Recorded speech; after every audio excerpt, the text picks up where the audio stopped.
My name's Alex Gummer. I'm 24 years old and I originally grew up in Gippsland.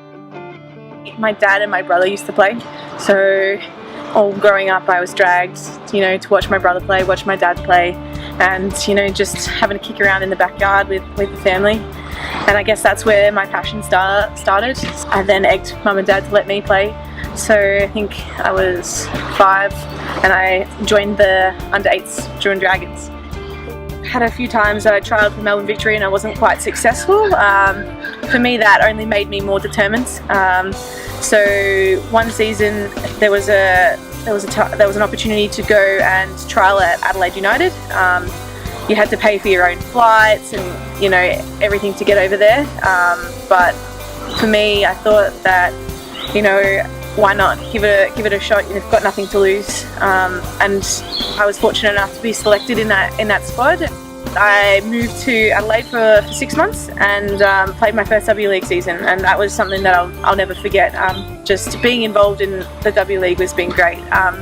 Since then I've been involved with Melbourne Victory and Adelaide United again, which all were great experiences. I think it was 3 days after my final game in my W-League season last year, I flew out to the UK to initially complete a study abroad period. For me, I'd always dreamed of playing football in the UK. It's something that I've always aspired to. So I created a highlights video, and I was fortunate enough to be offered a trial at Doncaster Rovers Bells in the WSL one. I was then offered a spot there, which was absolutely incredible experience. Being in the professional football environment is something that I've always dreamed of doing.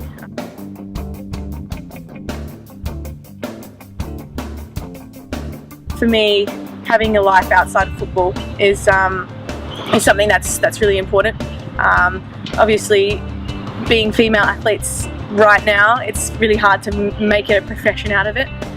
So for me, I've always been quite intensive creating a life outside of football. So being able to do both at the same time was something that I guess is something I'm very fortunate enough to be able to do. One of the most important things that I can say to you is enjoy it. Make sure you love it, because otherwise your heart's never going to be really in it if you don't love it.